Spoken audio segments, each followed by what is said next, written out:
প্রথম প্রথম অনেকে থাকবে, খুব ভিড় হবে চারপাশে। হাসি ঠাট্টা, আড্ডা, গল্প, খোঁজ খবর, গুড মর্নিং, গুড নাইট ইত্যাদি। সারাদিন কথা হবে, দুর্বলতা শোনা হবে, উইকেন্ডে দেখা হবে, ঝিমঝিমে নেশা হবে। তারপর আস্তে আস্তে যখন সবটুকু জানা হয়ে যাবে, নতুন কোনো গল্প বলার থাকবে না, শোনার থাকবে না, রহস্য বেঁচে থাকবে না কোথাও, তখন একের পর এক নিভতে থাকবে যোগাযোগের ঝাড়বাতি। আর কথা হবে না, গল্প হবে না, আড্ডা হবে না, no good morning, no good night. মাস কেটে যাবে, তারপর বছর।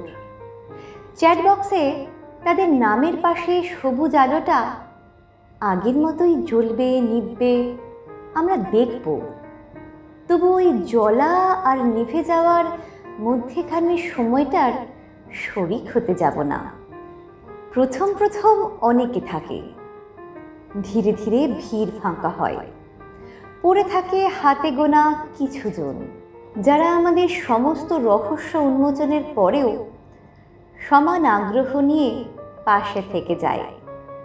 গুড মর্নিং না পেলে দুশ্চিন্তা করে, গুড নাইট পেলে শান্তিতে ঘুমোয়, ঝিমঝিমে নেশায় কাঁধ এগিয়ে দেয়। আমরা তাদের কাঁধে মাথা রেখে বুঝতে শিখি, অনেকে নেই তো কি হয়েছে, এই কিছু জনই আমাদের কাছে অনেক।